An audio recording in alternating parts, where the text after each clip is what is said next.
নিজের প্রতি একটু বিশ্বাস আর ধৈর্য এই দুটোকে একটু বাড়াও, তাহলে দেখবে যে কোনো কাজই পারফেক্ট হবে। কিন্তু তার জন্য কিন্তু সময় লাগবে। আমি ধৈর্য দিয়ে যদি একটা কাজ চেষ্টা করতে থাকি না, তাহলে কিন্তু অবশ্যই আমি একদিন না একদিন সাকসেস পাবো। কিন্তু তার জন্য ধৈর্য ধরে তোমাকে ওই পিছনে লেগে থাকতে হবে।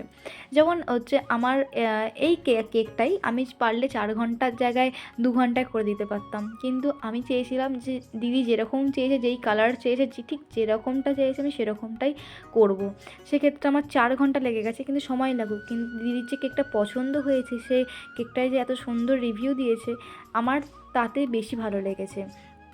তো আমি সবসময় একটা কথাই বলবো, যে যেই প্রফেশনে আছো, যেই কাজই করো না কেন, ধৈর্যটা অবশ্যই নিজের মধ্যে রাখো। এইটা যদি কারোর মধ্যে না থাকে, তুমি কিন্তু কোনোদিনও সাকসেস হতে পারবে না। বারবার ফেলিওর হলেও কিন্তু তোমাকে উঠে দাঁড়াতে হবে, তবেই তুমি কিন্তু তোমার আসল লক্ষ্যে পৌঁছাতে পারবে। তো আজকের ভিডিও কেমন লাগলো জানাবেন। বাই।